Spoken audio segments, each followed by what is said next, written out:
Vážení spoluobčania, práve v tejto chvíli ste mali sledovať klasický predvolebný šot, v ktorom som vám chcel predstaviť svoj volebný program, s ktorým sa uchádzam o vašu dôveru.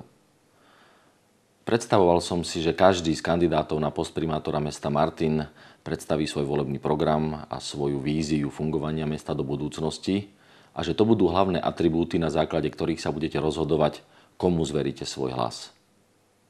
Situácia je však úplne iná.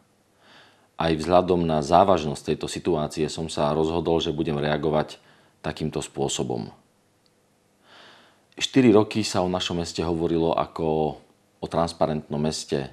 Hovorí sa o nás, že sme mesto bez škandálov, bez nevýhodných zmluv, bez predražených tendrov. Novinári o našom meste píšu len tie pozitívne informácie. Počas posledných 4 rokov sa písali len pozitívne informácie a nezaznamenali sme ani jeden jediný škandál. Stali sme sa známym mestom na Slovensku a dokonca sme sa preslávili aj v zahraničí. Z nášho projektu Transparentné mesto si vzala dokonca príklad aj súčasná slovenská vláda.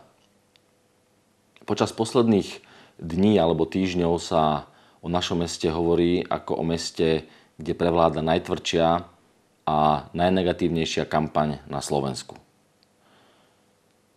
Ja som nie týmto stavom vôbec prekvapený, pretože niektorým skupinám a podnikateľským subjektom vadí náš projekt Transparentné mesto.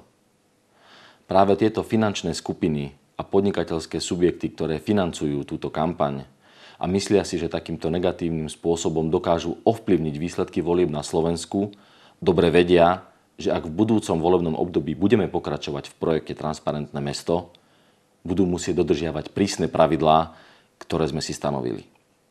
A pokiaľ ich dodržiavať nebudú, nemajú v našom meste čo hľadať. Vážení spoluobčania, naše mesto je úspešné a mnohí nám tento úspech nevedia odpustiť.